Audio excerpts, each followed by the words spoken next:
It's midterm election day, but that is not the biggest news of the week. Welcome to another episode of SRT Live. I am your host, Sean, with the Sean Richard Mortgage team here at Guaranteed Rate. And boy, oh boy, is it an action-packed day and week. I feel like I say that every single week, but truly, we've got a lot going on this week, and we had a lot going on last week. So we're going to talk about it as it relates to not only the economy, but also our real estate and mortgage market. So thanks so much for joining me.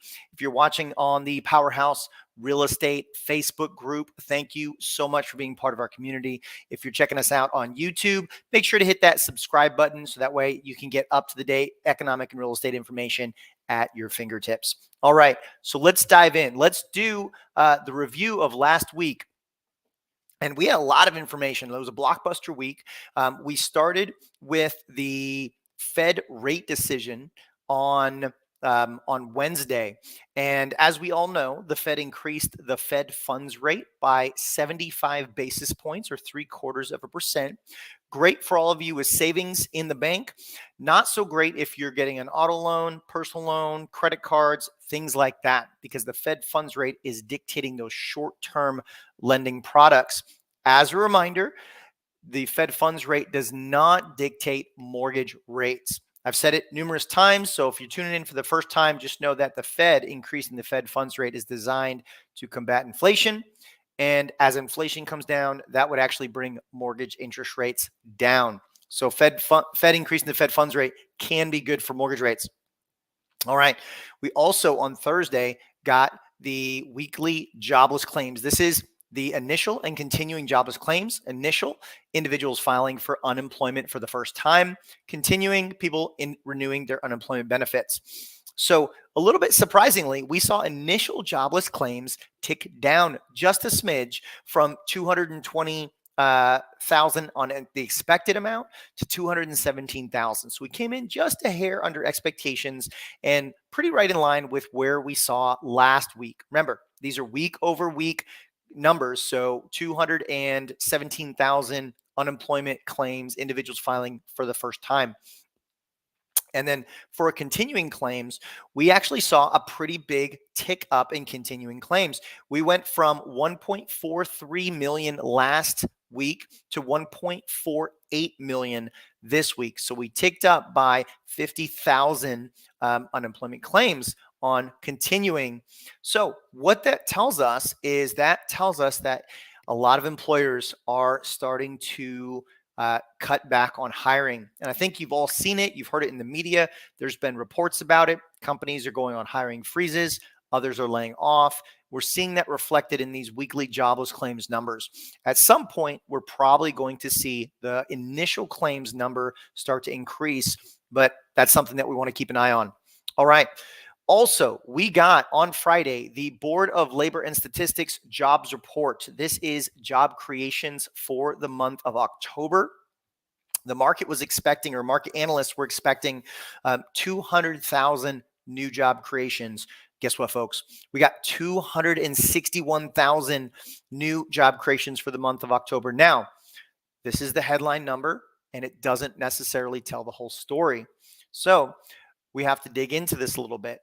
What we did see is we are in October. A lot of employers are starting to ramp up for the holiday season. So we're seeing a lot of increases in short-term, temporary, low-wage job hiring. And we're actually seeing a decrease in job creation at the more seasoned professional type level. So the numbers can be a little bit misleading because we are going to see a tick up in job creation this time of year as we get into the holiday season. A lot of those retailers ramping up for holiday sales. All right. Unemployment rate, and this is where you can really see this come to fruition. Unemployment rate ticked up from 3.5% to 3.7% from last month. So we're seeing a slight tick up in unemployment. And I think I showed this to you last week. And let's see if I can pull this up fast enough for you. But we had we've got a correlation with unemployment and recession. And, that's the nasty R word that we've been hearing and talking a lot about. But let me go ahead and share this with you So that way you can take a look at what I'm watching on a regular basis. Here we go. So this is a chart of unemployment rate historically and recessions historically. So as you can see, and I've shown this before. So if you've already seen this, good news. You're getting updated. So this is this goes back to the 50s. Look at this, and the vertical bars, the dark vertical bars, are recessionary periods in our country's history, and then of course we've got the unemployment rate. So if you look at this, what you can see is right before every recession, the unemployment rate hit a bottom. And so bottom recession, unemployment spiked, bottom recession, unemployment spiked, working its way down, bottomed, unemployment spiked, recession. So this has been a pretty significant indicator of recession. And we saw unemployment tick up. Now, we want to wait and see what it looks like next month. We want to get through the holiday season and determine where we are actually sitting in relation to where we've been to determine if we are truly trending up or if this was a temporary blip on the radar. So I wanted to show you that. All right. So we got the unemployment rate. Now, looking ahead, we've got the midterm elections. Obviously, today is the midterm elections. We should have the results here over the next 1 to 3 days, is what they're telling us, depending on which news station or outlet you're getting the information from. Thursday, we're also getting the jobless claims, as we do every single week.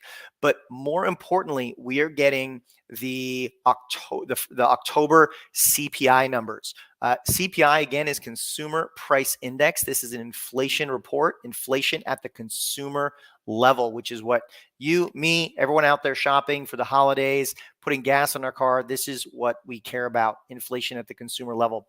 And so that comes out on Thursday. And this, my friends, this is the big news of the week. The midterm elections, you know what? It's big news. It's going to help shape the direction of our country moving forward. But we have been plagued with exceptionally high inflation, 40-year high levels of inflation recently. That has really put a pinch on us as consumers and on businesses, which ultimately trickles down to the consumer. So the CPI report, the inflation report on Thursday, is going to be a massive one, and it very much will be market moving. I can guarantee that. All right. So what are we watching going forward? Well, first and foremost, we are keeping an eye on the midterm elections. What's interesting is the market may have already priced in some expected results from the midterm elections. So not to say that the market won't move based on the results once we have those final results, but it's possible the market has already priced some of that in. Now, whether you vote, one way or another, I'm not here to talk politics with you. First and foremost, get out and vote. If you haven't done so, get out and vote. Vote for what you believe and go make your voice heard. Really, really important. As you can see here, I voted on my way into the office today. And so go out, make your voice heard, and make sure that you vote the way that you believe and you want to see the country go. Now, with that being said, purely from a financial standpoint, if we see the Republicans take control of the House and possibly the Senate, ultimately what we'd have is we'd have gridlock, right? We'd have a Democratic president and we'd have Republican Congress. Now, regardless of what you believe, which direction, what side of the aisle that you fall on, government gridlock is what would ensue from there. It would be very hard for the government to pass much of anything unless we get some serious bipartisan support. And so government gridlock actually could be beneficial for both mortgages as well as the stock market. Now, hear me out. The stock market likes certainty, unknown variables, uncertainty, hates that. So if we have government gridlock, just know that the market's going to be able to look at that and say, well, not likely that a whole lot of change is coming down the pipeline because it's going to get hard. It's going to be hard to get past. And because of that, we could see a boon in the stock market. Again, could see a boon in the stock market if we get that scenario. From a mortgage standpoint, we're looking at a similar situation. If we do see government gridlock, we're going to have fewer changes. We're not going to have a lot of policy that actually gets passed. And ultimately, that could lead to better mortgage-backed security, better bond market scenario. Now, that all being said, inflation is going to be the key driver of mortgage rates going forward. And Thursday CPI is going to be the big report that we're going to look at. So leads me right into the second thing that we are watching going forward. And that's, as always right now, that's inflation. We're looking at Thursday's CPI report, again, consumer price index. And this could be a big market mover. I want to show you I want to show you something else I've got over here. Boom. Let's look at this. So here we go. We've got the mortgage-backed security pricing. I don't need you to know everything about this, but what I do need you to see here is right over here, we are battling with this line right here. This is overhead resistance. That is the 25-day moving average. If we can break above that right here, we've got quite a bit of room to run. Now, what I do want you to understand is when mortgage-backed securities, which is the chart that we're looking at, when those prices go up, mortgage rates go down. And so we want to see this break above the 25-day moving average. We've got a lot of running room based on the results of the election, as well as the CPI report on Thursday.